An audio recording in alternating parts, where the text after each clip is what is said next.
Hello, my name is Raymond Karchevsky. This is coming to you from my home, here in Cave Junction, Oregon. It is a letter to Elaine Brown. She and her husband, Ed Brown, are currently serving time in a federal prison for income tax evasion. The letter contains the spiritual solution to transcending hell on earth.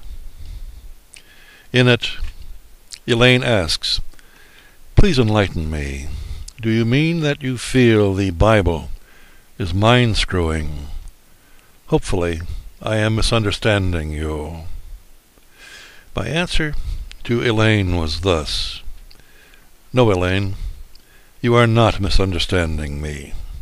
A book is a book is a book. It is not an object to worship in its words, but it can resolve matters of a technical nature. There is some truth to be found in the Bible, but a whole lot of deception mixed in with it.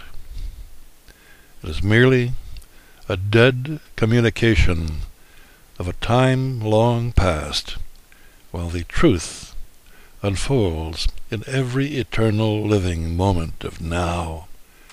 But blind believers, who have spiritually been blinded and thus are obstructed from reaching their God-given divine awareness of direct perception of truth by their satanically conditioned blind beliefs, operate in darkness. All words are satanic in nature, for they are made up of the letter of the word and the spirit of the word. That is, they are dualistic in nature and are based in inherent opposition, and thus require choice in order for one to act. Choice denotes confusion. Truth does not require choice. Do you not see the opposition inherent in every word that one believes in, but does not fully understand, which requires direct perception, apprehension of truth, in the unfolding of each eternal moment of now?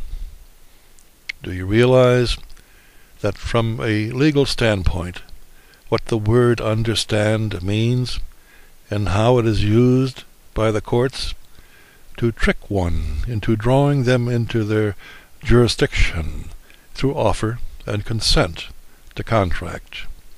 It means that you stand under the authority of the author of such word, such as when a judge asks you, "Do you understand the charges against you, and how do you plead?" When you say you understand, you have just granted that judge and that court jurisdiction over you, as you have unwittingly agreed to stand under his authority. Those are the satanic tricks that lawyers and the like play, that have been passed down centuries upon centuries, which found their beginning in such books as the Bible, long before the life of Jesus of Nazareth, who exposed the lawyers and judges, the Pharisees of his day, as sons of Satan. The only thing that one can place, and ought to place, his or her understanding is truth. To do this, one must penetrate the letter of the word to access the spirit behind it, whether it is holistic in nature or fragmented, which pretends itself to be holistic. Otherwise, one becomes enslaved through words which are believed but not understood. It is belief in illusion that forms the chains of bondage that makes one a servant and supporter of hell on earth. That, Elaine, is the nature of life. It is a testing ground which God has granted Satan and his minions limited authority to tempt man, to determine his or her level of spirituality, to test the spiritual mettle of civilized man. Governments and religions do a hell of a job doing that, don't they? You and Ed are being tested. In your forced solitude that prison life affords, you each have the opportunity to come to full understanding of that ineffable essence called truth. The reason the Oregon courts could convict the fictional person Raymond Ronald Karchevsky, whose name is spelled in all capital letters, but throw the living, breathing, flesh and blood, sentient, natural man, Raymond Ronald Karchevsky, spelled in capital and lowercase letters, out of their jail, with no charges hanging over his head, was that I knew that I was no man's slave.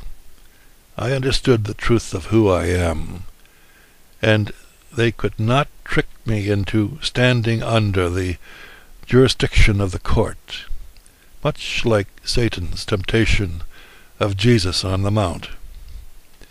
If the average man only understood the power within the truth of who they are, the whole satanic machine of present-day government would crumble in an eternal moment of now.